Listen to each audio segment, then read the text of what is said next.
Hello, everyone, and welcome into Betting Life's college football betting extravaganza. I am your host, Thor Nystrom, joined today by NBC Sports' Eric Froton and our resident coach, Gene Clemons. Over the next 90 minutes, we're going to be going through our top plays on the spread, our top total bets, our top individual player prop bets. Of course, we have the prop king, Eric Froton, with us, and answering all of your audience questions. So any questions you guys have on today's card, be it props, be it the side, anything, type it in the chat and we'll get to those as we go. I only ask one thing in advance. Please click that like right beneath us just to help us get the word out there. And enough with the formalities. Let's get right into this thing. Starting at noon Eastern kickoff time in Atlanta, Georgia. Clemson right now, we have some interesting line movement with this game where Clemson was 13.5-point underdog to Georgia throughout most of the week. That thing is down to 11.5 around the market, 12 at a couple books. Interesting one in Atlanta today. Gene, let's kick it off with you. Where are you going on this one? What's your handicap? Man, I'm looking at this line and I'm not really understanding why it's dropping. Maybe people are thinking, oh, well, Clemson might be able to come out and shake something. I just haven't really been impressed by the offense for Clemson in the past, and I haven't been impressed by the way they start the season, and that to me is a lot bigger. I've always thought that Georgia usually comes out the gate pretty solid. Like they come out the gate when they've had a whole summer to prepare for you. They run roughshod over people. Remember what they did to Oregon a couple years ago when they came out the gate and just bludgeoned them from the beginning. I think Kirby Smart wants to send a message that they're back, that last year was an aberration, that they're going to be here to take the title. I think that they're more set at quarterback than Clemson is. I think that they have got more weapons, and the defense is always phenomenal. You're going to give that to me at 11.5. I'm gonna lay those points all the time. I'm not even going to think about it. I'm really bullish on Georgia today. Gene's laying it with Georgia. Froton, are you in the same boat? And how do you explain this line movement that we have with this line, being near 2 touchdowns, now coming down as we move in on kickoff? Yeah, I think it's that public money that comes in late. Everybody's excited about week one. That's, the public furor is kind of how I see it. For capping purposes, I'm looking at Georgia, and we're looking at the script of this game because that's really what I'm trying to do here on the props front. You got to remember, Georgia only ran for over 190 yards 3 times last year. That was against Vandy, Georgia Tech, and Ole Miss. So believe it or not, Carson Beck has been the driving force of that offense. They threw for 261 or more yards in 10 of their first 11 games as well. Threw for 175 against Georgia Tech, 243 against Bama. And with Beck himself, he is the leading returning passer in all of college football, 3,949 yards last year. And what really makes him very effective, and this is something, Thor and I talked about so much when it comes to the NFL draft stuff, is his time to throw. 2.39 seconds, and the ball is out of his hand. That's the second quickest in all of the NCAA last year to only Denver Broncos' Bo Nix. And we see how that's translating in the NFL, that particular skill set. That's what, Clemson's going to have to contend with. That's extremely difficult because, believe it or not, Georgia, 4th in the country in terms of explosive play passing rate. 1 every 4.77 attempts. They are hitting home runs. So I think it's going to be hard for Georgia to really slow down. They're going to want to keep going and putting the pressure on this Clemson team. I can't take Clemson considering the fact that they can't hit home runs. 132nd in both explosive rushing and explosive passing. If you can't hit big plays against Georgia, are you really going to go after their defense? Like, you're not going to be able to throw it over the top. They are actually a little susceptible defensively on the ground last year, which is what you wouldn't kind of expect. 85th in power success rate, 90th in rush success rate, Georgia. I think you see Clemson try to come at them that way. We'll see what happens with their wide receivers. Their entire receiver core was just blitzed last season. TJ Moore comes in. Healthy Antonio Williams, Brinstool back. I'm interested to see what kind of happens here in terms of the script. Yeah, and speaking of something that's relevant both to the line movement and in the prop market, we have some late news here. Trevor Etienne, Georgia's new starting running back that they brought over from Florida. It's been confirmed that he is not going to be playing in today's game. That had been up in the air for the last several months of what the actual because Kirby Smart, he was not addressing that previously with the media as far as what these punishment would be for DUI and reckless driving charges on ETN. So ETN will be out, and one potential issue there is Georgia's also without Roderick Robinson. So they're in a situation where it looks like it's going to be the Branson Robinson show today for Georgia. I would assume that's why we've gotten this line movement here this morning. That news just came out about a half an hour ago. I don't really care, to be honest. Like with Etienne in there, you have a full strength Georgia running back room. Certainly, their running back room would be better than it was last year when we had DeJuan Edwards and we had the plotter Milton. But even without that, the talent discrepancy here, it's not being addressed by the line as it currently sits in the market. I think this thing should be around 2 touchdowns, even like at 2 touchdowns, even without Etienne being there. Georgia just has so much more talent, and I'm hopeful for Clemson's offense. It certainly can't be as bad as it was last year. Garrett Riley, who brought Max Duggan to a national title game at TCU, didn't become a dope overnight. They will have some level of offensive improvement this year, but Clemson also is remaking their entire defensive front, which could, sort of nullify the losses on the other side as far as the run game goes when Georgia's on offense. I think this line is short, and I think you're getting it at a bit of a discount because of the news that we just got. Moving to our next game, kicking off here at noon Eastern, West Virginia hosting Penn State in another game where the line is dropping as we get closer to kickoff. It is now down to 7.5. Penn State laying 7.5 on the road. Gene, where are you going in this game? Penn State's a team that has always performed well early. Like they get it right early out the gate. And I'm big on this week because you're not just looking for the teams that are going to be good down the stretch. You're looking for the teams that come out the gate hot. And that's definitely something Penn State has been able to do. I think that they'll be actually improved in some areas.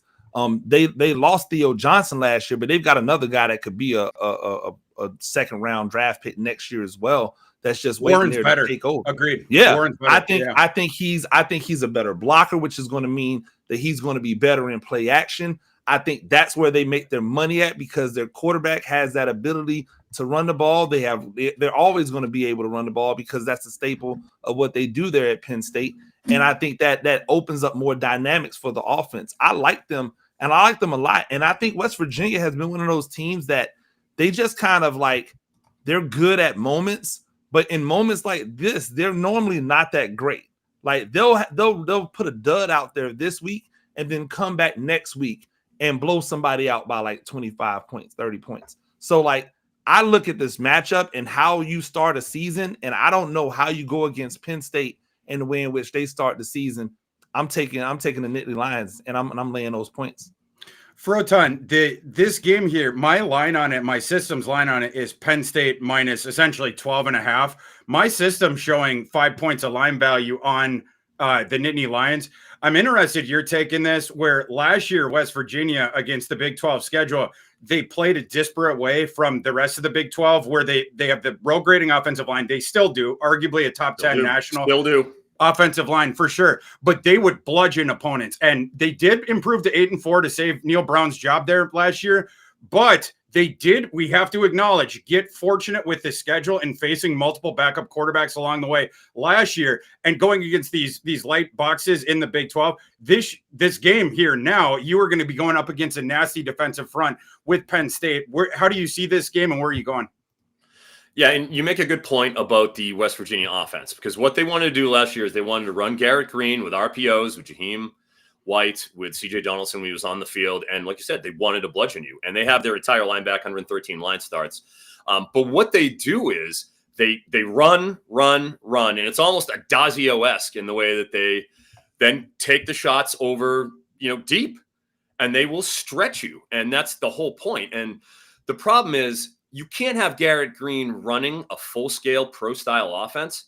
It's just not what he does. He was the least accurate of the prolific Power 4 signal callers to be returning this year. 55% completion rate. 27% of his throws are 20-plus yards downfield. It's just a case where they're either throwing it short or they're throwing it real deep. So I wonder how that's going to translate against Penn State's defense, where good luck keeping Abdul Carter off of you, off that edge, and having time for Garrett Green to drop back and to be able to do that. So I think that just is incongruous with what they're going to try to do. And then with Penn State offensively, out Mike Yurcich, in comes Thor's boy. Thor's boy from Kansas, Andy Kotelnicki. Oh, do they need Andy Kotelnicki? Because what did Penn State do well? They put long drives together. They march. They get their 5 to 10 yards per play. And when they're stringing good, solid, quality plays together, what they don't do is they didn't hit home runs at all. Yeah. We're talking ISO PPP, 129th. Marginal explosiveness, 126th in the country. Last year, Kansas, as you know, Thor, top 10 nationally in both of those metrics. ISO PPP, marginal explosiveness for with the entire backup quarterbacks offense. for the whole most of the season. With Mr. Bean, with our Mr. friend, Bean. Mr. Bean, Our boy. an exceptional athlete, but more of a rugby player, right? So with Allard, you know, what really concerns me about him last year, only 19% of Drew Allar's passes that he threw last year were contested passes. That's the third best rate in the country in terms of how those are being schemed. How many did he complete? 24%. He completed 1/4 of those opportunities, you know, of those contested opportunities. That was 118th in the country. To compound that, wide open passes, that's contested, right? Wide open passes, 31% of his throws were wide open. He ranked 93rd in the country of hitting wide open receivers. Those metrics simply have to clear up. Drew Allard has to be less deliberate about the way he's reading the defense, be more decisive. And I think that's what Kotelnicki's here to do. For sure. And can Kotelnicki, will he get the freedom from James Franklin to dial up the deep shots when they have them, is the thing that I'm most interested to see. Allard has a good arm. Of course he does. I mean, he came in, he was a ballyhooed 5-star recruit. Will they allow him to go off the leash? Yeah, Froton, the stats you're tossing out, it's just speaking to incredible risk aversion. The Penn State team last year, they had the nasty defense, they had the run game, and it was like, we just cannot turn the ball over, so we'll take the free looks there. Weren't going downfield. Will they allow him to go downfield? That would raise the ceiling of the entire Penn State team. And in this game in particular, you look at this handicap, West Virginia's front seven is solid enough. Their secondary is the real question with West Virginia. Kotelnicki's system, why it's so cool, they'll use the motion both ways. So you have to tip off to them if you're in man or zone right away. And then they do the hide the ball in the cut misdirection in the running game. So it's difficult for the defensive line to tell where the ball is going right away. Then all of a sudden they're in the second level. They can do tempo stuff with you. And then when they get the one-on-one shot, because you have to sneak up to attempt to address the running game, that's what they take the one-on-one shots downfield. Well, they allow Allard to do it. My concern for West Virginia's offense in this game, yeah, it was really good last year. It took a big jump up. You were mentioning Garrett Green, the dual threat ability there with the Thunder and Lightning duo of the two running backs that they use. The potential issue here is Penn State might have the best front seven in the entire nation. If there was a team that was a bad matchup for West Virginia, it's this Penn State team. The only question is, can Penn State's offense take advantage of the weakness of West Virginia's defense being the secondary? At 7.5, I'm going to wait on this thing, see if it will go down to 7. I'm happy to wait there. All over. You are a gambling man. You're a gambling man. Wait for that get down to 7, my brother. Oh man, well you know, I mean, you have to, and we'll pull the trigger before kickoff, but we'll just see if we can. I mean, it's coming down. I don't really understand. It might pop back up. It might pop back up. You never know.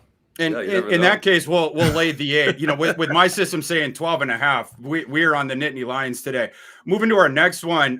Now we're jumping to 3:30 Eastern time. Miami is headed to Florida. Florida begins one of the most insane gauntlet schedules I've ever seen as Billy Napier attempts to save his job. This line has gone between Miami -2.5 to -3 for a while now. It toggles. When it gets to 3, then people will hit Florida. It comes back to 2.5, and then we sort of go that way. My line on this game is Miami -1.5. Gene, where are you at on this game? I think that Cam Ward Cam Ward is my 3rd ranked quarterback of this group of quarterbacks that are going into 2024. I've got Shadur Sanders as my 1, Jalen Milroe as my 2. I think Cam Ward is every bit as good as every other quarterback that's out there of those top tier quarterbacks this year. I think it comes down to him. I think his play is going to go so far into allowing us to know what the University of Miami is going to do this year. And I've just liked the way that he's prepared. I like the way that he's come in. He's gone to work. That offense is tailor-made for an arm like him to come in there and be hella effective. And quite honestly, I just don't know what Florida's doing. Like, they've just got so many questions everywhere. Tons of talent, like lots of guys that are ballyhooed, lots of 5 stars and 4 stars rolling around, but I don't see any cohesiveness in what they've done to try to make the defense better than it was last year, and to try to get an offense that looks explosive and relevant in an SEC East that's going to be really difficult. I think this is a bad first game. I don't know how it ended up where Billy Napier was fighting for his job with the most like ridiculously tough schedule in the history of the world, but it doesn't fare well for him out the gate. I think this line isn't nearly where it should be based off of the weaponry that Miami brings back, based off of that quarterback that they have in place now, who I think is the best quarterback they've had there probably in the last 6 years. I love Miami in this game. Even though it's on the road, it's going to feel like a home game for Miami because they won't get any static from Georgia. I like them to roll easily. Gene's on Miami. Froton, what about you? Yeah, both of these teams have defenses that I'm a little, well, specifically Florida, I'm concerned. But that being said, Florida, Napier, year 3, Pearsall and Etienne depart, as we discussed. Elijah Badger's in. Mertz, steady, competent, but totally unspectacular. But the offensive line is what I want to talk about here for Florida. Absolutely pitiful last year. Big blitz down, big play rate, 130. They couldn't handle a blitz. Sacks per dropback, 118th, 9%. Pressure rate, 87th. Standard down sack rate, 118th. They got run over on the line, and that's a problem because, despite what everybody sort of thought, Billy Napier in the Sun Belt for Louisiana was decidedly pass heavy. The new Billy Napier, not the case. Standard down run rate, 55%. That's 89th in the country. Passing downs run rate, 28%. That's 103rd in the country. You're seeing them put the ball in the air more, whether that's a reaction to simply not being able to run the ball as effectively as he could in the lower division. I don't know. But, it's clear what Florida wants to do. The third most passes in the country with 0 air yards. 37% of their throws, 0 air yards. Only 10% of their tosses downfield. That's 118th in the country. Now they have Eugene Wilson coming back. I just think he's going to get peppered. I think he probably gets double-digit targets every single game. That is right in what they're trying to do. And the distribution of how they give their targets, surprisingly, favors our boy Arliss. I know Thor's an Arliss guy. My boy. I am an Arliss guy. Going 15 back years with HBO. Yes. They shouldn't have canceled that thing. But Boardingham's good, too. Yeah. Robert Wall. We all remember Robert Wall from Arliss, the super sports agent. But of course. Inline receivers and receptions out of the backfield, 26th and 21st in terms of that script. So we know what they want to do, but what they can't do, they don't defend explosiveness. They're really, really, really, really bad. 133rd in the country in defending explosiveness. Florida, 133rd in the country. Simply unreal. Turnovers, look elsewhere. 5 turnovers the entire year for Florida. This defense has problems. I don't know how they're going to stop this Miami passing attack. And like we talked about, and Gene, sort of waxed poetic about, you don't mess with this Miami passing attack. Shannon Dawson is out for blood. You want to talk about passing script? Oh, yeah. Oh, they're going to give it to you. 80th in terms of standard down runs rate. 90th in terms of passing down run rate. And when it comes to getting it out efficiently, Cam Ward, we talked about Carson Beck, 2.8 seconds time to throw. He's reading the defense, pulling it down, and he's making decisive decisions. I don't like seeing that sort of competency. I don't like seeing that sort of a well-oiled machine that he's used to running, which is Kobe George, with Sam Brown coming in from Houston, with obviously Xavier Restrepo throat, unbelievable slot receiver, one of the truly elite in the country. And with an offensive line in Miami, 121 line starts, aces in pass protection, 3.3% sack rate, 12th in the country, 24% pressure rate, 3rd in the country. Good luck, Florida, trying to defend the big passes if you can't get heat on Cam Ward. And I don't think they do. Give me Miami. Restrepo throat got me for a ton. We haven't had as much disagreement on the show. We're going to get it now. I'm going against you guys in this one. I'm going to take the points with Florida. We can't get a field goal anymore live. It looks like it's down to 2.5. I'll take that, or I'll take the money line. And look, I think Miami is going to win the ACC. So this is no disrespect to Miami. I just think Florida is better than the market does, specifically because I have a supposition that they have improved their Achilles heels. The offensive line, they went out and got multiple starters in the portal in system plug and play guys. PFF actually ranked Florida's offensive line as a top 10 unit heading into the year. Now, again, they're making, a supposition based on the personnel on hand.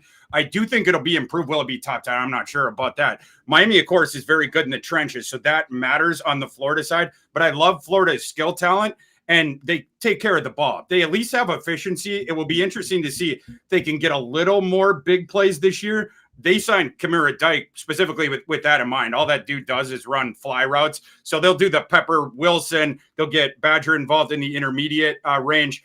Montrell's running. They're getting some out of that. And then the deep shots to Dyke when it's there. I think Florida pulls off this mini upset. For Florida, this is a must-win game here at home. Look at the schedule the rest of the year. It's hard to find 6 wins. This is a potentially winnable game. So in the swamp, I'm going to go with Florida in that game. Guys, we have one more before we get to your audience questions, but get them in quick. The next break here, we're going to hit all of your audience questions. Any questions you have on the card today, type them in and we will get to them. Last game we're going to talk about before that, another 3:30 Eastern kick. Texas is hosting Colorado State. Colorado State, a team that could be improved after Braden Fowler-Nicolosi, their quarterback, and Torrey Horton, their star receiver, both came out and said, we turned down a whole heck of a lot of money to stay at Colorado State. Jay Norvell certainly appreciated that, trying to turn around the ship with the Rams. We have a line on this game that is now approaching 5 touchdowns. We're Texas minus 34.5. Gene, where are you at on this game? Texas has all the weaponry in the world, right? They have everything that you would want offensively to play well. Defensively, that they are replacing 2 big key pieces inside. The problem is that Colorado State doesn't really make their hay by like trying to bludgeon you up the middle. So that won't necessarily be the Achilles heel for Texas in this game, trying to replace those guys. And then their linebacking core that they've had to replace some pieces in. I think what this comes down to, and by the way, whenever people go out of their way to tell you that they turned down a lot of money, it wasn't a lot of money, because a lot of money would make you leave. I'm sorry, like neither one of those guys I'm looking at going, oh my God, they're about to be NFL stars, right? So if you have a chance to cash in right now and it was a lot of money, then you're probably going. So my guess is they probably got some offers. Those offers weren't efficient enough to make them want to leave, and that's great for Colorado State. I actually like what Colorado State did last year. I thought they were on the up, and I think that this offense has an opportunity to be effective. But the way that they are effective, this ain't Colorado, homie. Like, these dudes are going to be out there. They're going to have a scheme ready. And it's not a shot at Colorado, but last year they caught Colorado off guard and was able to hit them with the same plays over and over and over and over again. That won't happen versus Texas. Texas will key in on what you do well. They'll take that away and try to make you do something you don't do well. And what does Colorado State not do well? They don't run between the tackles that well. And so that to me is where we're sitting at. Now, when you're getting into the spread, 35 points is a lot to give up to anybody, especially to teams that are going to most likely be able to put points on the board on the back end when you start putting in the second and third stringers if you get a 35-point lead. So for that reason and that reason alone, because I think that Colorado State will sneak some points in on the back end, I'm taking Colorado State, and I'm taking all of those points with me. Gene brings up some interesting points, Froton, and speaking to that Colorado game, people can probably rewatch that one in their mind's eye. That was a fun one last year in week 3, where Colorado State took advantage of the coverage playing back and just hit them underneath over and over and over again. So they were just getting the free completions up the field. Will be interesting to see, did Texas improve their secondary over the offseason? Obviously was a bugaboo for Texas last year. And of course, replacing those 2 interior studs in Sweat and Murphy. How do you see this game, Froton, with Texas currently laying 34.5 in the market? Froton, you're muted. This is a veteran team that's returning 70% of their production. That's 35th in the country. And look what they brought in: Isaiah Bond, Matthew Golden, Silas Bolden, Amari Niblack to go and juice the entire offense. Their offensive line, same 5 offensive linemen started every single game last year. They only lose the right tackle, Christian Jones. You have Kelvin Banks, who's an absolute, top tier left tackle. 123 line starts, returning 328 pounds on the line. All the healthy running backs, though, are sub 200 pounds. I think they're going to have to get this running game going a little bit. I think they want to establish that, given that Baxter is out. And then even another one of their 2 true freshman, Christian Clark, got injured too. You can't even go and lean on him behind Jarrett Gibson. So I think they're going to want to have that identity. They want to make sure that they get that squared away with Jaden Blue, potentially with Jarrett Gibson, as we discussed. But what they do want to work on too is Texas doesn't finish drives well. Points per scoring opportunity, only 88th. Red zone touchdown rate, 121st. They didn't even score 50% of their touchdowns. Right? So opportunities. I think they're going to be really focused on bludgeoning them. And then defensively, good luck. Colorado State is one of the most pass-heavy scripts in the entire country, but they like to be accurate. They like to be short, but they don't take shots. And that's going to be extremely difficult against Texas, because what do? They suffocate. They absolutely make sure that you are being suffocated within the first 20 yards, but they will dare you to go over the top. In terms of ISO PPP, 84th, explosiveness, 95th defending explosiveness. So they will, dare you to go and try their corners. The problem is Colorado State, it's not what they do. They're a quick rhythm, short-hitting passing offense. I don't know how they're going to be able to take advantage of that. But if I'm looking at it, that helps on the props front, right? So we're trying to project script. I like the under for Jalen Marshall at 52.5 rushing yards, running back for Colorado State. And I'm also advocating a position on the under for Quinn Ewers. If there's ever going to be a game where we see plenty of Arch Manning, you're looking at it, right? Arch had a phenomenal, really good spring game. Is his arm biblical? Is it, a complete hand cannon? No. But he was right on the money making his reads, going through his progressions, and he looked just as good as Quinn Ewers. I would be very, very surprised if we don't see essentially a quarter out of him, maybe even more. I think they're going to be in control of this game, and I like the under for Quinn Ewers because they're going to have to control the line of scrimmage. They're going to run the ball, and I don't think they want to really break Quinn out of the barn just yet. So I'm liking his under 286 passing yards prop. I am also on I have that in pocket, the Quinn Ewers under, for a lot of the same reasons that you mentioned. I mean, to get there, you really have to have a ridiculous first half with the passing game, because with a 30, almost 35 points as the favorite, this is one of the games where you can get Arch Manning in, right? And you have the opener, a game that could end up being a snoozer. This is something that the fans want to see. So I do think we're going to get the early hook there for Ewers. Was interesting on Justin Marshall there, the Colorado State running back. His line, I'm looking at it live right now, it's down to 47.5. It is an interesting handicap with Texas's 2 interior studs out of there. Last year, you couldn't run on Texas. Could you run a little bit? And Marshall, of course, last season didn't play in the first, 8-9 games. But the last 3 games, and Colorado State didn't have a running game for those first 8 or 9 games. Last 3 games, Marshall gets on the field. All of a sudden, Colorado State could run a little bit. If that holds, not to what degree could it in this game, but for season long, now you have a potential running complement to go with that awesome passing game that they have. The interesting one to me, Froton, just one follow-up question on the props. Jaden Blue, I had seen him around 100 yards before as far as his rushing prop. That thing is down to 89.5. This is a more of an advanced prop handicapping question. But when you have a team like Texas that is down to only 3 scholarship running backs, of course, CJ Baxter's out for the year, and then one of their other scholarship backs is also out for the year. I'm blanking on the name, but that, of course, elevates Blue to what should be the bell cow role. And then you only have the 2 other guys behind him. Do you think in a game like this where we get a potential blowout, do you think Blue is on the field for longer into that than he normally would? For instance, if we had, if it was Baxter and then Blue coming off the bench, do you think he ends up playing longer, making him more potentially viable against a number like 89.5? Yeah, that really is the question here. It's all about how they want to protect him, right? When it comes to Colorado State, their actually run D wasn't as bad as you'd think. It's a real bend but don't break philosophy they have. They allowed a 72% completion rate last year, which is not worse in the country. Not good, but they ranked 23rd in explosiveness, right? Suppressing explosiveness. They just throw out the umbrella shell and say, hit us short, and we'll tackle you, and we'll just let you march as much as you possibly want. Right. So I do think that there's an element of that doesn't play into the over.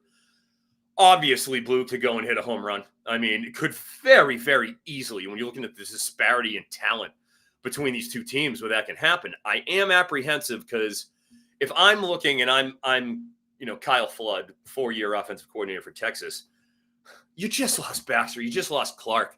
You have so very little depth in that room. Do you want to tempt fate against Colorado State? Do you want to roll the full playbook out? I think it's going to take a home run, and that they should be a little bit conservative with him. I don't think he'll cross 15 carries is my guess. But if he does, man, you're not going to be able to stop him. It's going over. But I think they played a little conservative here. Yeah, and that's the question as far as Blues go, and it has come down. And I think the sharks in the market that push that thing down a little bit from where it opened, Jaden Blue's number, I think that's correct. We're getting closer to where you have to make a decision on that, where it does become a situational read of when would they send Jaden Blue to the showers, leaving them with only 2 scholarship running backs to finish out the rest of the game. That one might be a stay away for me, but I'd probably lean the under if I had to bet it at the current number. As far as this side, my system is literally right where this line has been pushed. My system has Texas minus 34.5. And I'm right there with the total too. We have a total of 60 on this game. My system's at 59.1. If I had to bet the side, I would lean Colorado State just because I want Texas's secondary to prove it to me after they struggled against the passing games last year. And I really like Colorado State's passing game. The NFL was shocked when Torrey Horton spurned them. And then I think some blue bloods were shocked when Torrey Horton didn't transfer. Fowler Nicolosi, I don't know who was offering him the money he claimed, but Torrey Horton certainly had a bunch of different suitors there in the portal. They have 2 other good starting wide receivers at Colorado State. Of course, they lost Dallin Holker, but you have, I think Colorado State has 15 starters returning. It's a lot of points. So, I mean, that's where I'd lean. It's not a bettable game for me. I'm more on the props on that one. The viewers under Froton, I agree. That's the bet to make in this game. So that's what I'm going to be betting. Guys, let's get into your questions. First time we get to open the mailbag. Let's go. Excited for this. Let's start out with R Stews, I think. Thoughts on San Diego State versus Oklahoma State. I think he means South Dakota State versus Oklahoma State. Leaning toward picking South Dakota State on the money line, crazy or no. Let's start with Gene on this one. Gene's our resident FCS expert. Gene, the Colossus in the FCS, South Dakota State, the Jackrabbits, heading to Boone Pickens Stadium today. And we have a line on that game that was, let me pull up so I don't miscite it. All right, right now in the market, we have anywhere between 9.5. There's a couple 10s out there, and then at a couple bucks, FanDuel being one of them, 10.5. So we're somewhere between 9.5 and 10.5. Oklahoma State being the favorite over the FCS's best team. Who would you like in that game, Gene? It's one of those games where you have to pay respect to South Dakota State, not because they're not just because they're the champions in the FCS, but because they're bringing back a ton of talent. Like yes. They lost Isaiah Davis, right? He was their bell cow back last year, but there's two guys behind him. There's two guys behind him who are like chomping at the bit to get there. They've been waiting for 2 years for him to get up out of there. Like they've been waiting. The only reason that he came back was because he wanted to win another one, right? And so they have the opportunity to now step up. They've got ample amounts of wide receivers who've been waiting for the Yankee twins to get out of there. If for everybody that don't know, Jackson and Jaden Yankee, those two guys, as they've kind of been like the gold standard for wide receivers at South Dakota State while they've been there. One's more of a deep threat. The other one was more of a short possession receiver. Their offensive line, who they call the Hogs, they lost a couple of guys to graduation, but they have guys who have been chomping at the bit. A lot of these FCS teams are doing something that even FBS teams are not doing. They're employing their 2 deep at offensive line. So when the guys graduate, they're bringing in guys with ample amounts of experience. This South Dakota State team is not only poised for another run to an FCS championship, but they're going to be really difficult to handle for Oklahoma State, especially because we just don't really see Oklahoma State blow anybody out like on a regular basis. They keep games close. They find a way to do something goofy that keeps games close. And I'm thinking the North Dakota State Colorado game was not an aberration. North Dakota State is really, really good. South Dakota State waxes North Dakota State. Like it's like they've been handling North Dakota State the last couple of years. You're talking about arguably the best team in the FCS. Like if we were to stack up all the teams, they're probably one of the best teams in the FCS over the past 30 years. Like that's saying a lot because 30 years stretches you back to those teams that were really good for Georgia Southern and even App State at one point in time when they were really good as an FCS team. I think that this game has cover written all over it. I don't know if I'm going as far as to picking them money line, but they're a live person to win this game. I think they're right there to win this game. South Dakota State, Froton, we got a little ring there. So South Dakota State, just for people that out there contextually, to sort of calcify what Gene was saying, in my power rankings that combine the FBS and the FCS, South Dakota State ranks 45th. South Dakota State absolutely would be a ball team if they were in the Power 5, and they would win, or I'm sorry, in the FBS. And if they were in the G5, there's a lot of conferences or multiple conferences where they would be the clear favorite to win that conference. And by the way, I have Oklahoma State just for reference. I have them 27th in those combined rankings. My line on this game is Oklahoma State minus 9.5. You get some credit there for the home field advantage.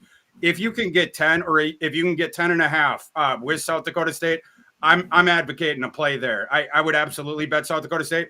And if you want to split your bet where a quarter unit or whatever on the money line for South Dakota State, go ahead. I mean, they are live for sure. Oklahoma State's a flawed team, and if you can just get a lead on Oklahoma State heading into the fourth quarter where you force Alan Bowman, who we all know is a limited quarterback, and Froton and I are not convinced that he is going to end the season as the starter, one of their backups. I think he will. I don't think he's going to. Getting some hype. Oklahoma State does not trust Alan Bowman in situations like that. South Dakota State plays salty defense. If you can get 10 or 10.5, I would advocate for the Jackrabbits as well. Yeah, in fact, speaking about the Alan Bowman thing, his line, I think, is like 3,000 passing yards for the season-long yardage line. I think it's still out there. We still got an hour and a half. If you want to get out there to Bet Rivers, you want to go and try to find an Alan Bowman line, I'm advocating under for the Zane Flores factor. Oh, yeah. Mr. Z, Zane Flores, looking scorching in camp. I like what I'm hearing about it. Also with a little color on Oklahoma State. Keep in mind, yes, they had serious flaws on defense last year, but second most experienced team in the entire country is Oklahoma State. Second, 85.4% of their production returning. 90.5% of their offensive production returning from a team that we know rips 23rd in terms of pace, one play every 24.5 seconds. So the other thing about Oklahoma State with their experience, they don't take transfers. They're like a low-key Clemson. They'll take a 1 or 2. But if you look at their starters, there's maybe one transfer. These are a seasoned guys that have been playing together for a very long time. Same thing with the offensive line. I like what I'm seeing from Oklahoma State. I think they're a dark horse in the Big 12. I really do. So that being said, I think it should be about 6.5. I think it should be right under that 7 in terms of the line. So I do think there's a little bit of value because, hey, there's a reason why nobody. Do you know that North Dakota State, who Gene aptly mentioned, there's only one more FBS game that anybody's playing for them, and it's Oregon in 2028. And that's because in 2020 they got COVIDed out, so they had to postpone it to 2028. Nobody has scheduled North Dakota State. And you're not going to see anybody wanting to pay South Dakota State to come in and wax you. Come in your own building and wax you. Nobody wants to pay for that privilege. So don't get used to these South Dakota State games anymore. Everybody's petrified of those teams. Yeah, this is bad scheduling by Oklahoma State, and we'll see if they're able to survive it. But yeah, this is going to be a competitive game. It's not informative to think of this as a typical top 25 FBS team going up against FCS team. This is and another thing to Gene's earlier point, not only the best team in the FCS in South Dakota State, the next highest in my combined rankings is North Dakota State in those. And they're in the 70s, somewhere mid 70s, high 70s, something like that. South Dakota State is significantly better than any other team in the FCS, and they're the quality of a FBS bowl team. So, and they play a style that could give Oklahoma State trouble. Certainly, the ball is going to be on the ground a lot. We're going to have a running clock there. So, another potential data point to take double digits there. Next question: Mike Huseman asks us thoughts on Georgia Southern plus 13.5 at home against Boise. Interesting game. I'm going to let you take the Georgia Southern one. I know you love your Georgia Southern, baby. I do love Georgia Southern. I love Mr. Helton there and quickly turning things around, made 2 consecutive bowl games. Last year, they did so despite leading the nation in turnovers or tied. Davis Picklebryn, our boy, he led the nation in interceptions. So losing him and going to a relative unknown in J.C. French, I don't think that's a downgrade for their air raid attack. How can you be worse than Picklebryn was last year? And they were still viable. One thing to look for Georgia Southern this year, the offense typically is what it is, and their skill position players are really, really good. So French, we don't know. He's an unknown. But the skill players, very good. And that system itself facilitates stats and the movement of the ball. One thing to keep an eye on with Georgia Southern is Helton believes this is the best defense that he has had at Georgia Southern, and it's hard to disagree with him. They have a game wrecker at linebacker in Marquez Watson-Trent, honorable mention All-American last year.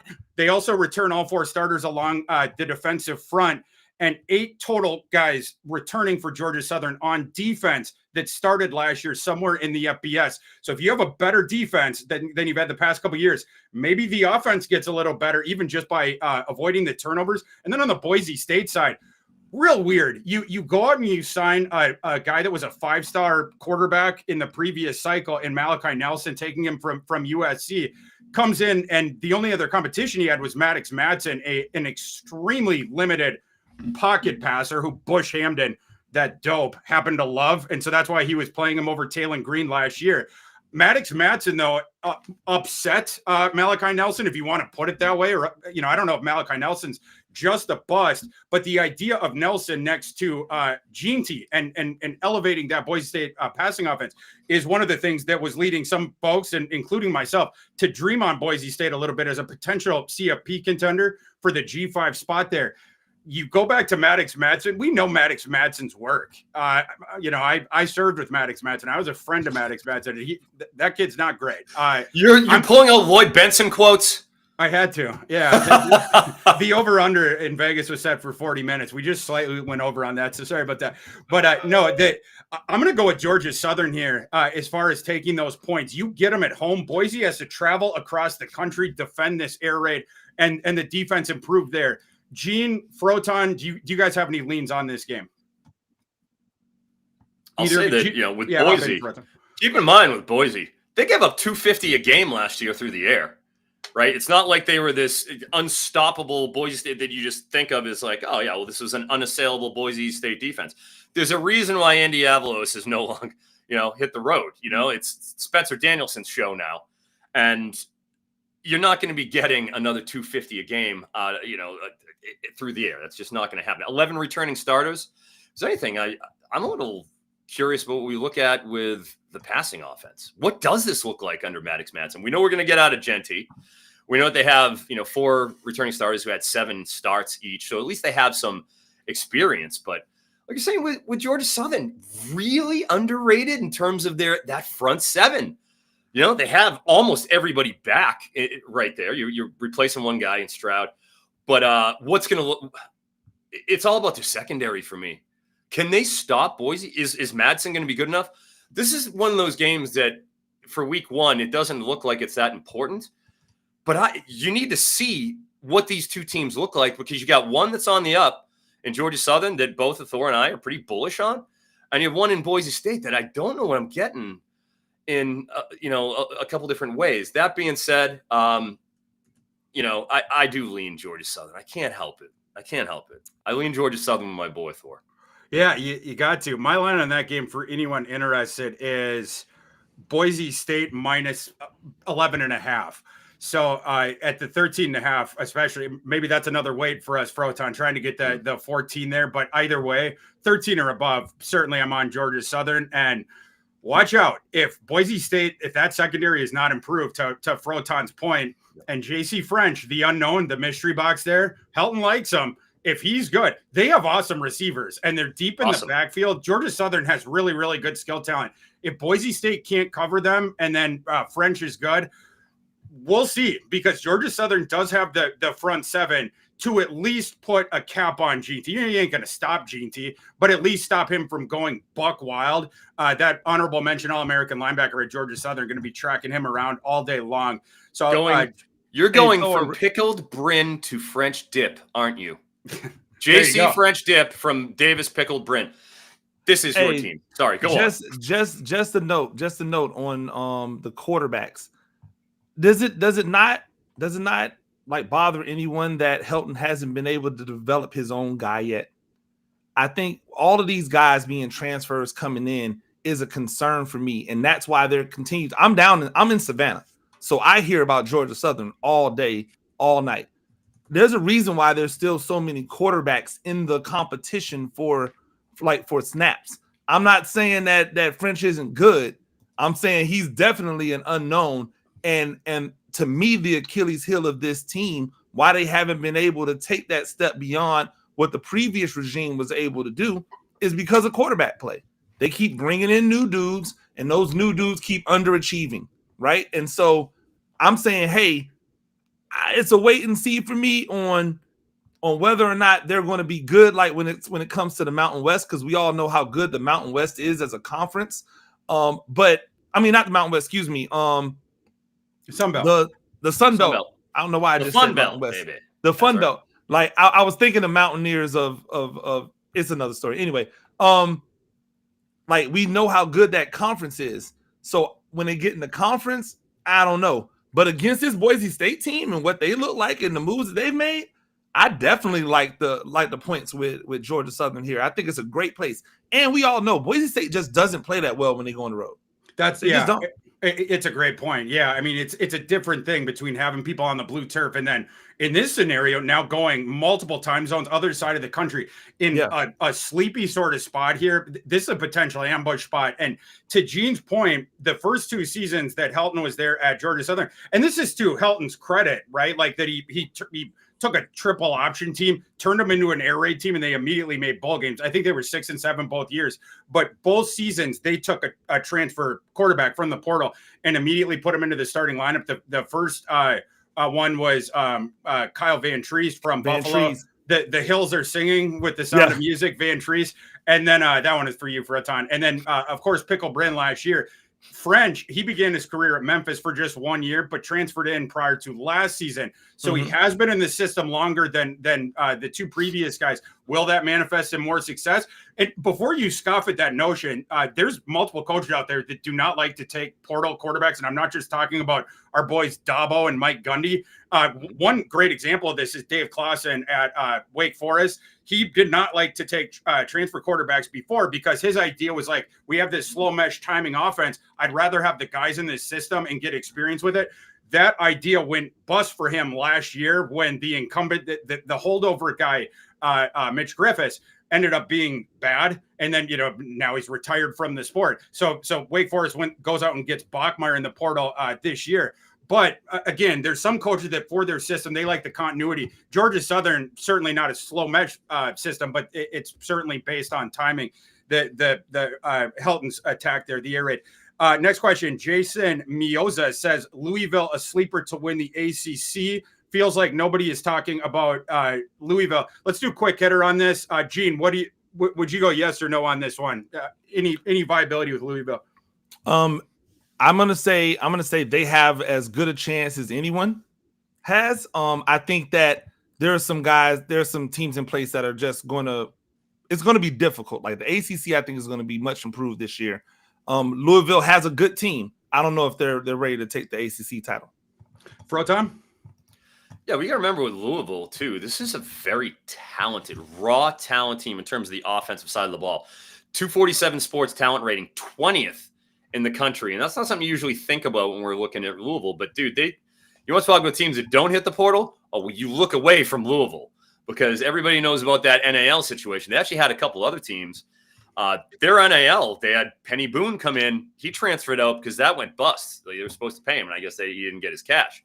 So they were extremely aggressive in the transfer market. So that's what I kind of look at here is like how much can Brom bring this team together where they rank 101st in returning production on the offensive side. They're bringing in Tyler Shuck, who, Thor and I have waxed poetic on just for the last 3 years. I have no faith in that man to stay healthy. We've heard about it for or literally to fulfill a cameo request, Froton. Yes, he can't fulfill cameo requests. But we digress. But show me an upright Tyler Shuck for 5 games, just 5. All right, and then we're talking. I don't have any faith in his ability to stay healthy. We've already seen Colin Lacey get hurt, who's their key transfer. We're going to be relying on Ja'Cory Brooks, Alabama retread on the outside. He looks like he's running in slow motion. I've got real problems when it comes to the offense and what they do. I would think I'm exercising caution on the ACC Victor thing with Louisville, especially with all they lost on D too. Their D was awesome last year. Yeah, and it'll be good. But I mean, not biblical. So much for quick hits on that one. For sure. Yeah, there's a lot of Good luck. Put into the Tyler Shuck will finally stay healthy for the entire season basket. I don't know how I feel about that. I mean, UNC went out and signed an injury-prone starting quarterback, and he out for the season now. He's already got injured. Yeah, I mean, when that's the thing, right? Like guys that are durable tend to stay durable, and then you have the injury-prone guys. I don't know that I would have trusted that if I'm Jeff Brom. Obviously, they're a little bit constricted with what they have to incentivize players to come in. I don't know about that. I wouldn't argue too hard if that was someone else's opinion, Louisville being a sleeper in that conference. They're not one of mine for those reasons, a lot of roster turnover and then not trusting Shuck. But for me, it's Miami in the ACC. We'll end up seeing today if Clemson's offense has improved at all, but that's the way that I would go with that. Everyone in the chat, keep asking us your questions. We will hit them again later on in the show. We'll also have a full section for player props to get through the rest of all of our player prop bets that we haven't got to yet. The last one, Jeremy Donor, I think he's got a bonus hole burning a hole in his pocket. What's your guys' favorite bet on the board? At the very end of the show, we're going to round robin each of our favorite bets on the board today. So that's coming up in 35 minutes or so. But let's continue on with the slate. Appreciate the questions, everybody. Next game that we have going on here is heading now to the 6 o'clock games. We're now in this evening. Let's just do a quick hitter on this one.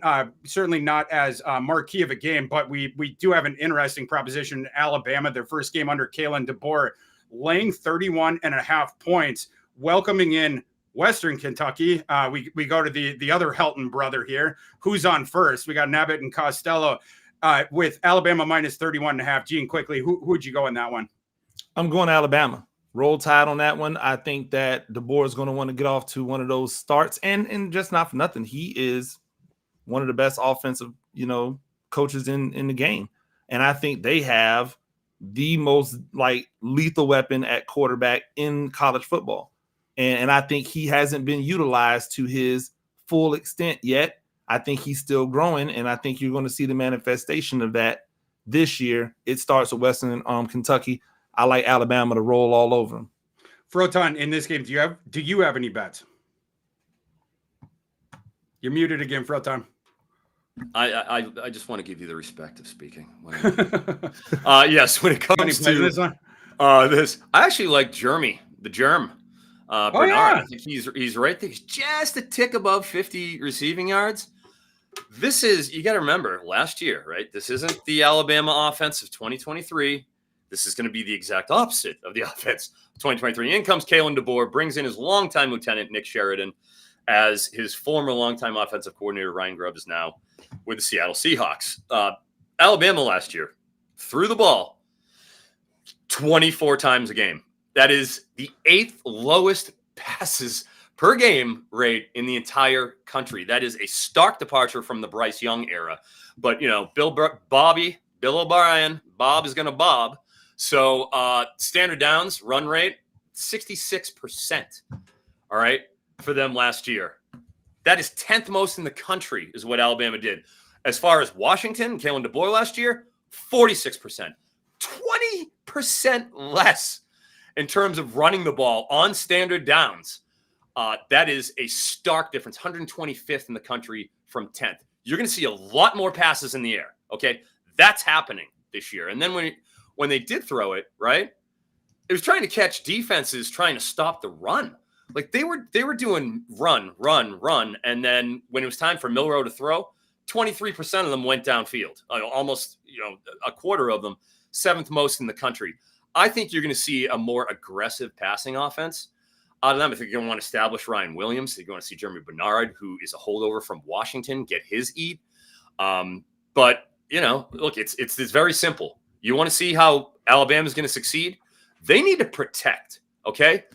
128th in the country, Alabama was last year in sacks per dropback, 11% sack rate, 104th in pressure rate, a 40% pressure rate. That translated into Jalen Milroe having one of the highest pressure to sack rates in the country, 29% pressure to sack rate. I'm going to leave you with this, okay? We talked about Carson Beck. We've heard the time to throw. 2.4 seconds for Carson.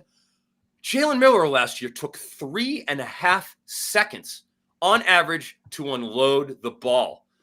He's going to have to be more efficient. I sincerely believe that Kalen DeBoer has worked on that tendency with him in the offseason. I think you're going to see a more crisp, concise, rhythm-oriented passing attack, and I think they're going to want to establish it right away. So that's why I like Jeremy Bernard's over. Yeah, so for me, my system is right on both the line and the total of this game. I got Alabama minus 31.3, so right there. And then the total of this game we're sitting live about 59.5. My system's at 59.9.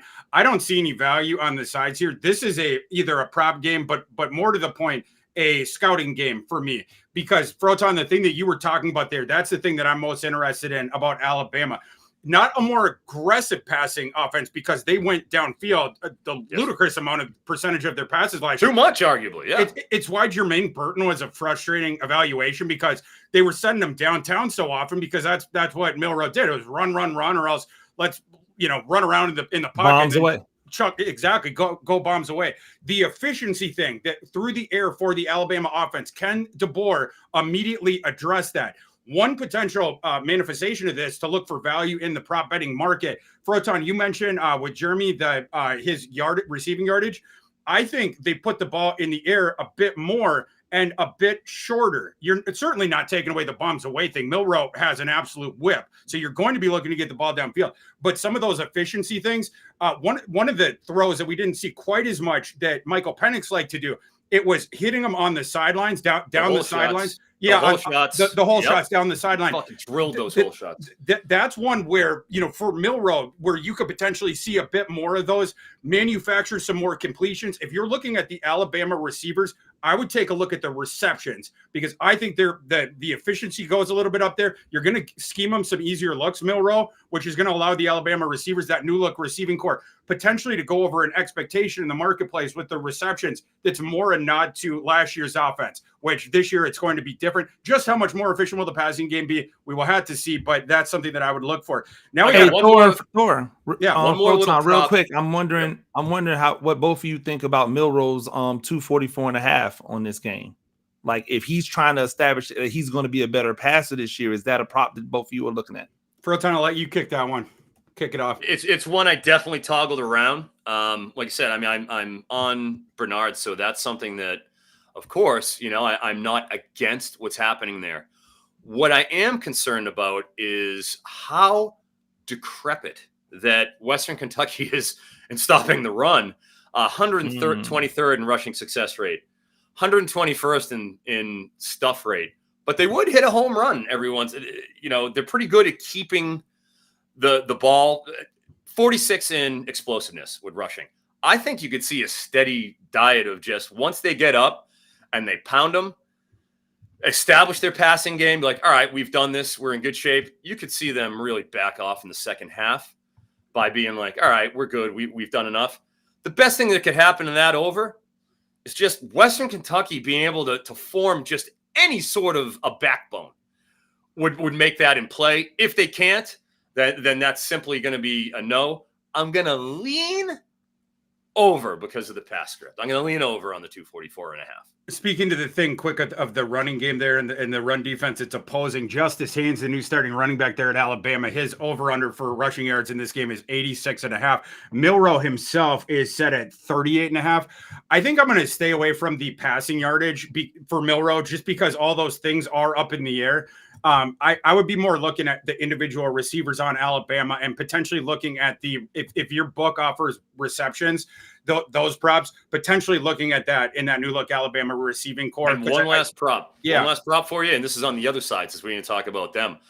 Elijah Young, running back for Western Kentucky. Western Kentucky, one of the most prolific passing teams in the country. Their script is as heavy as it gets. All right, nobody passes more than them.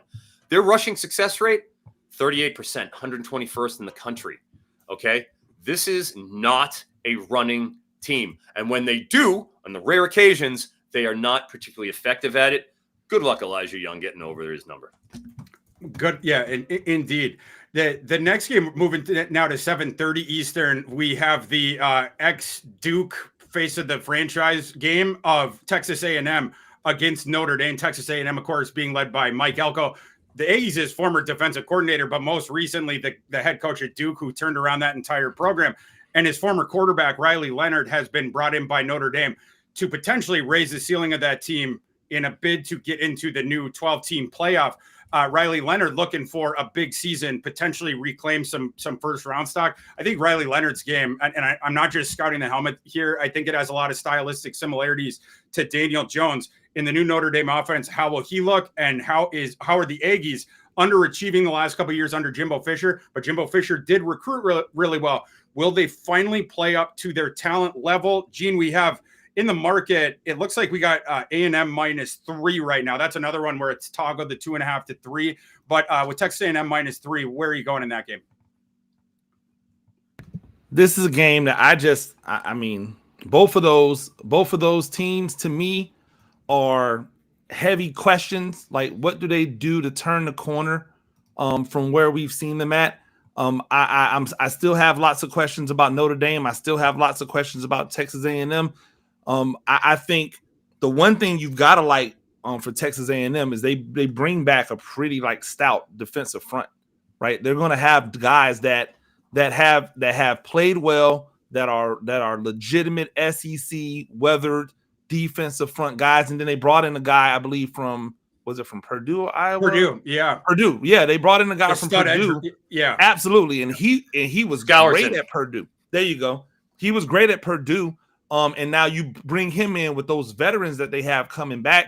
I think that they have a defensive front that's going to be formidable versus what we know is always a good Notre Dame, offensive line. They just get it right. They know how to produce offensive linemen at the collegiate level. So I think that's going to negate where Notre Dame would have an advantage over some other teams.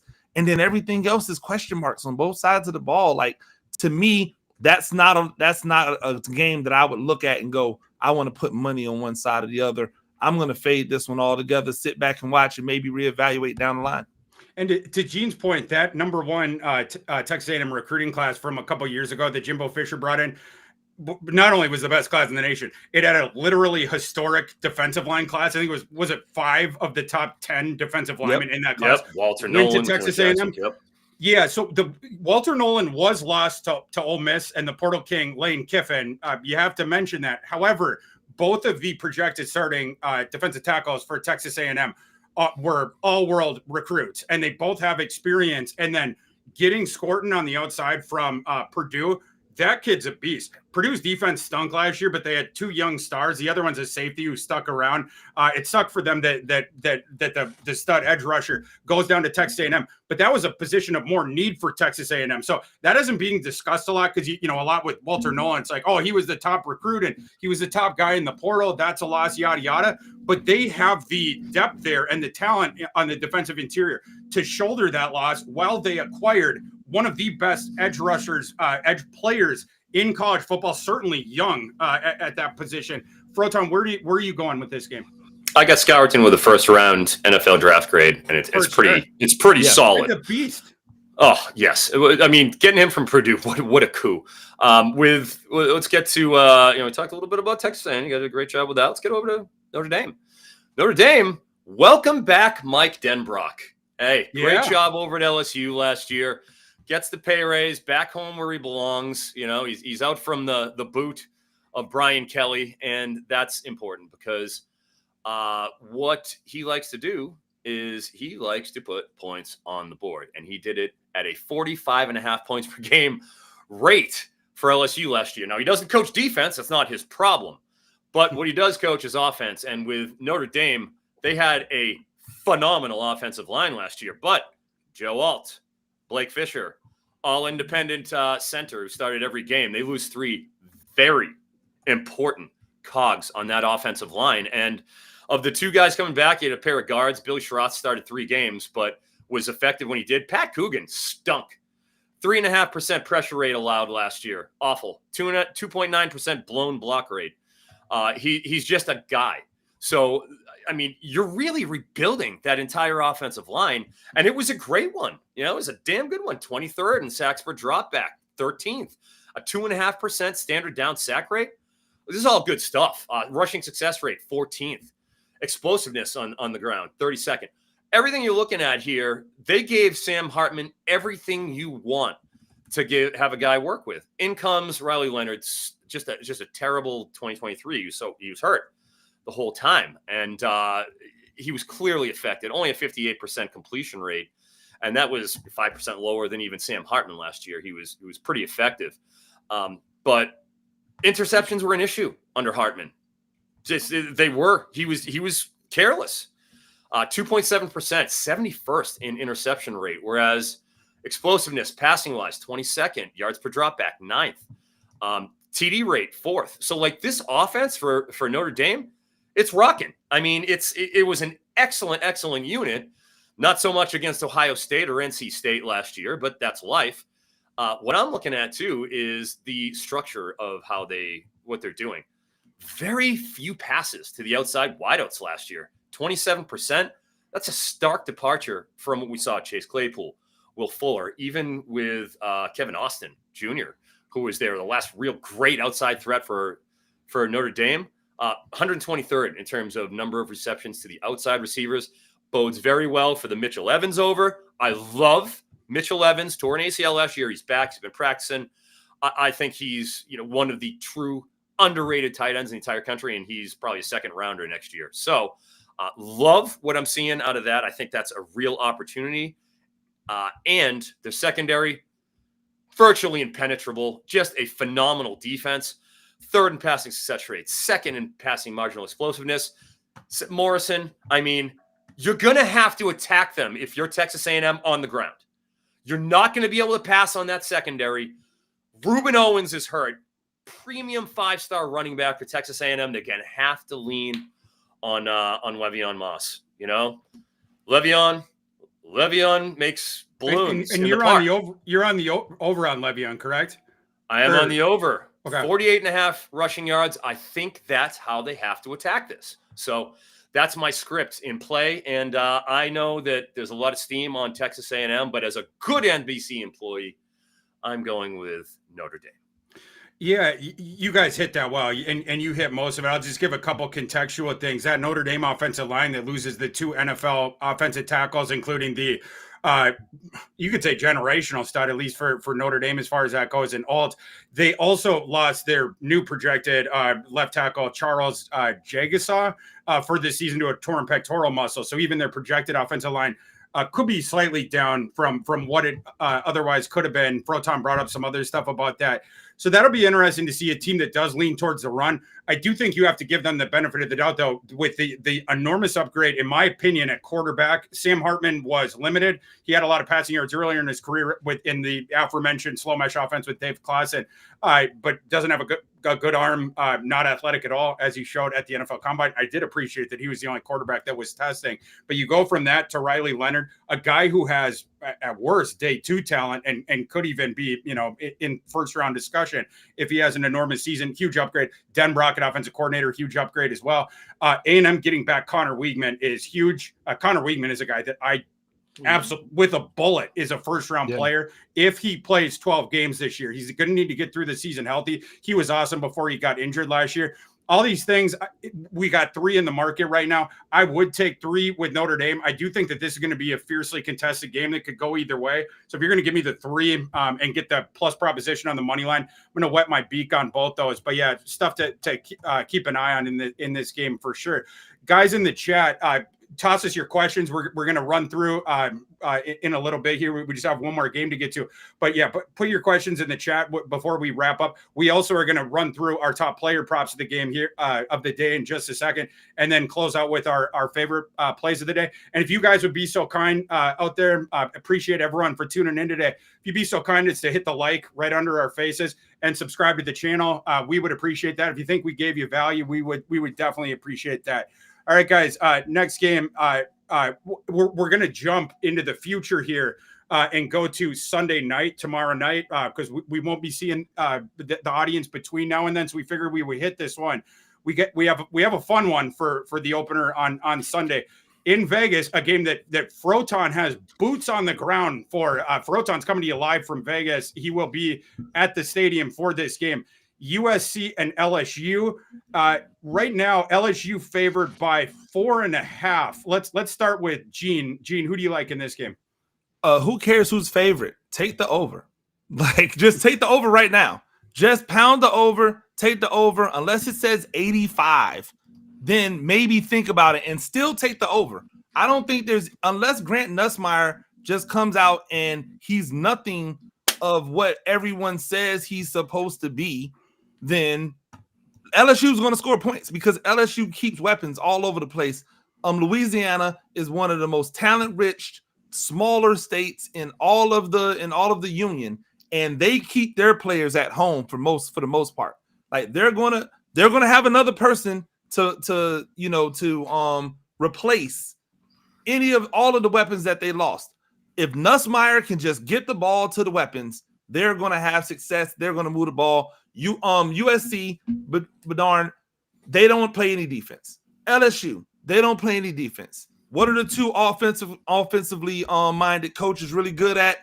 Offense. It's pretty simple to me. Sometimes it's Occam's razor, right? Sometimes it's just the most obvious thing is the way it should be. I believe that this is probably, for me, 10 to 15 points too low of an over. I'm taking the over and I'll hang out. That total being 64.5 right now in the market. Froton, quickly, because we want to get to the player props and also the audience questions. Who do you like in this game? Yes, I will try to be brief for the first time today. Thank you, sir. I appreciate it. LSU, Out goes Denbrock, as we discuss. Internal promotion, 77th in returning offensive production from the biblical offense, 543 yards per game last year. Led the nation in EPA and yards per play. Just absolutely ridiculous. What I like, offensive line, the whole thing's coming. I mean, it's back intact, right? They lost one start to injury last year. Emory Jones, Will Campbell, first round projected. They ran for 205 yards a game.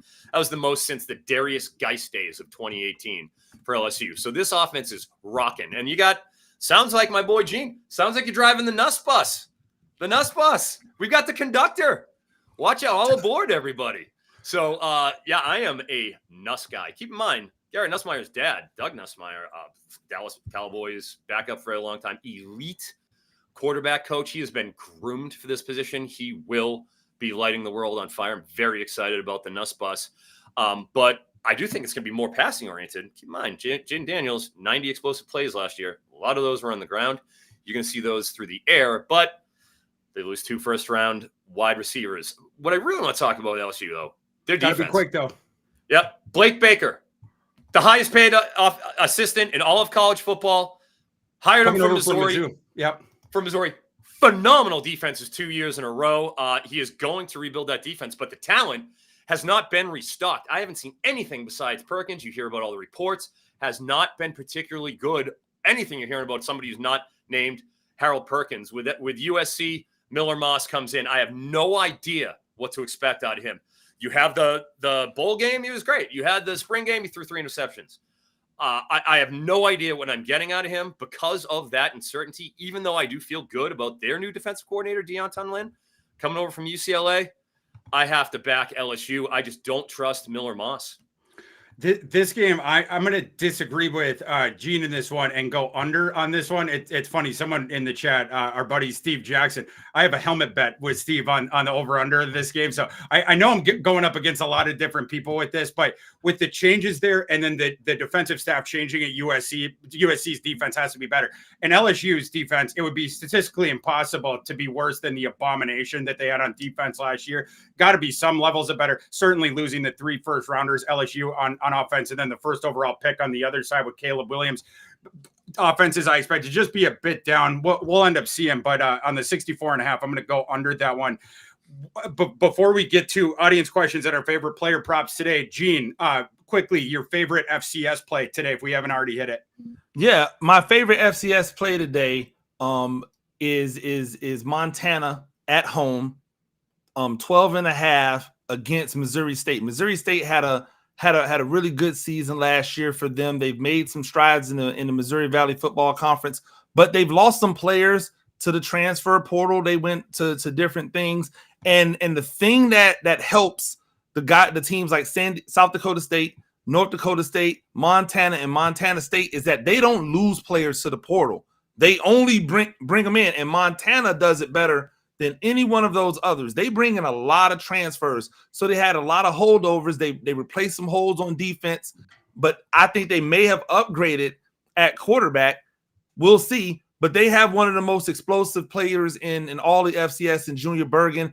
And they have probably the best home field advantage of anyone in the FCS. If you've ever seen Montana out there, it's a beautiful sight. They really do support. They pack that stadium. I like them. I think it's going to be close for 3 quarters, and then in that fourth quarter, that 2 deep that they have at running back just puts them over the top, and they win this thing by 2 scores. So I'm laying the 12.5 with Montana on this over Missouri State to start the year. Somewhere out there, John Dutton just raised his coffee cup on a ranch to that pick, going with Montana. Gina's. We'll hop to the rest of our questions, open the mailbag for the last time, and then we will hit our player props and get out of here with our favorite picks of the day. So let's see what we have next. Cannon Shrank asks, New Mexico plus 30. Fellas, do we have any thoughts on the New Mexico game? The Lobos in their second game under Bronco Mendenhall. Well, they outperformed their first one. They outperformed their first game. Let's be honest. Everybody was kind of expecting like, I think they're going to dump this one. I don't know. Bronco Mendenhall. The thing is with Bronco, he brings in the entire staff that he had before. He brought the band back together. So even though it's a case where like, yeah, are they turning over? big time. Were they terrible? Yes. But Devin Dampier ain't bad.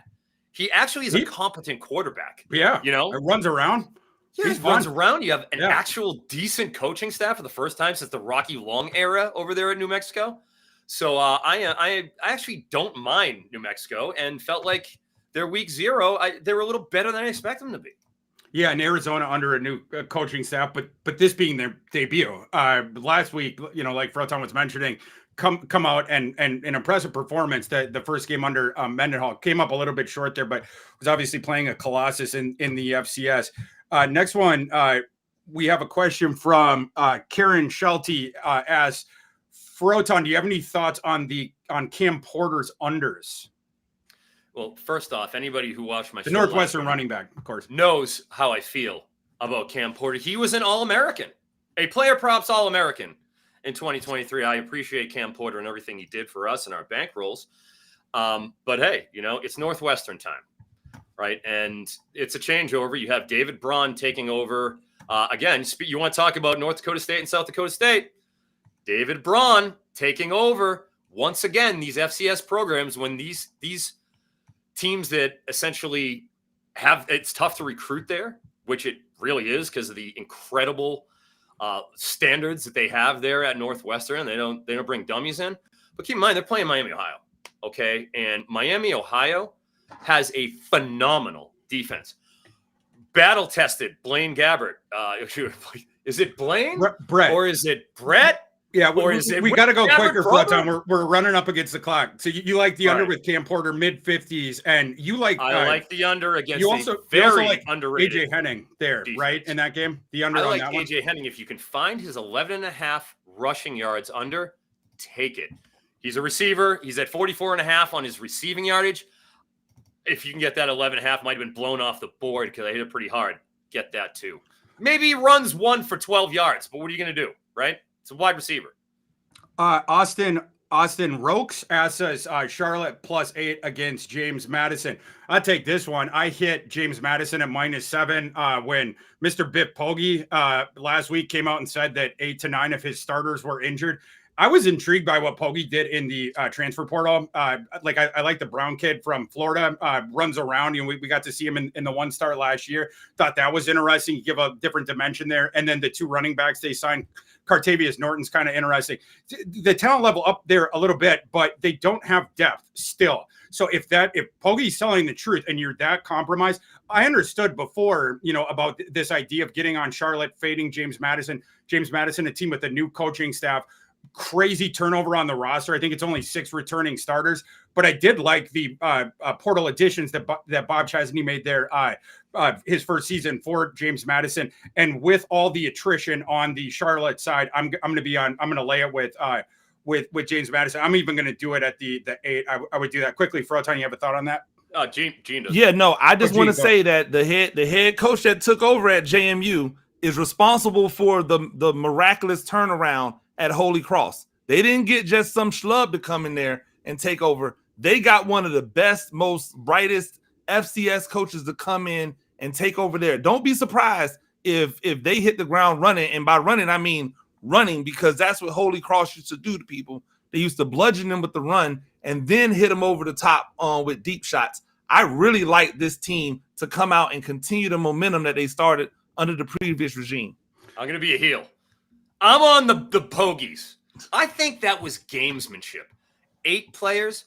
I really sincerely think he was working us there. I think he's doing a little wrestling move. He's working an angle. I think they're going to cover, and I like them outright.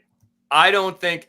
Show it to me. Happy to go against you on this one, Froton. Let's get into the player props here because we only got 5 minutes. We got to run through these quick. The ones that we didn't hit yet, I'm just going to open up the floor. We got to go rapid fire on it, though. Froton, you want to? I know your dance card was long this week. You want to run through some really quick in the limited time that we have left? We got to go quick. There's always a lot of dancing being done with Mr. Froton. Okay, here we go. Rapid fire. You ready? Boom. Jaden Bray, West Virginia versus Penn State, under 32.5 receiving yards. That's since gone down since I got it. I think you're at the 28.5 mark. As we discussed with that game, I have real reservations about their ability to move the ball in the air. Dylan Raiola, under 243.5 passing yards. The true freshman, I believe Karen Shetty put something, I think he's a 240, 74.5 with all, everything baked in. I just think same. And his rushing as well. His rushing was even, I was stunned by that. That kid doesn't leave the pocket, and they're playing UTEP. He ain't going to be in the whole game. And he's this gigantic. Is one game you can get, Heinrich Harburg in the game. I'm on both those. Huge. I'm right there with both of those. We talked about Le'Veon Moss. Cole Taylor, another West Virginia player. I like his over 23.5 receiving yards. I think Cole Taylor is one of the most underrated tight ends in the country. Love him. I have him all over the place in college fantasy. He was a great deal. They pepper him with targets. Love it. Under Preston Fox. We got a Preston Fox line for West Virginia. Rejoice, my friends. 27.5 receiving yards. I'm seeing him all over the place. Okay, I'm fading this West Virginia passing attack outside of Cole Taylor. Give me Fox and the aforementioned Jaden Bray. We have a Liam Clifford line for Penn State. They're just throwing out all the wide receivers in this game. Good luck. Under 28.5 yards, Liam Clifford, bang. I do like Jeremiah Smith, Ohio State, though. Yeah. 49.5 receiving yards. I'm sorry. 10 years, okay, we haven't seen a player like him come out who is 225 pounds and is Julio Jones. I had the pleasure of seeing him on the field at the Elite 11 last year. I could not believe the physical package of this guy. No one has lost their black stripe faster at Ohio State than Jeremiah Smith. They're gonna showcase him. He's a god. Watch out, Akron. DJU, Florida State, under 230.5 passing yards. Do I need to say anything more? Same. Got that ticket as well. Quinn Ewers, we discussed. Justin Marshall, we discussed. Okay, let's get to USC, LSU. I will be attending. I will be on the field, and I will be ready. Caleb Jackson, for the love of God, how did he open at 46.5 with Josh Williams at 58.5? Are you kidding me? This is a case where Josh Williams is the nominal starter because he's a senior and he's done his work and he's good. Caleb Jackson, 240. He's running a sub 1,100 meters. Everybody's been talking about him in camp. Every time he touched the ball last year, he was a menace. I think he's an NFL back. I think he's going to take that room over immediately. Fade Williams, give me Caleb Jackson. Garrett Nussmeier, open 270.5. Laughable. 270.5. He's been steamed up over 280. I still think he croaks that number. And then on the other side, Woody Marks, USC. 69.5 rush yards. I got a real problem with Woody Marks as a between-the-tackle runner. You saw what they did with Marshawn Lloyd last year. Limited carries, but he was breaking them off at a 7-yard clip. He's not Marshawn Lloyd. He is a pass-catching back who has averaged 2.6 yards after contact for his entire career. That isn't last year with a pitiful Mississippi State team. That is his whole career. He's not somebody who's built between the tackles. I think you can see a lot more of the reception angles. And then I'll save my best bet prop until it's best bet time. Well, let's get into that right now. We hit most of my props as we went through. Want to just a couple minutes we have left. Give out our best bets of the day. I'll kick this one off.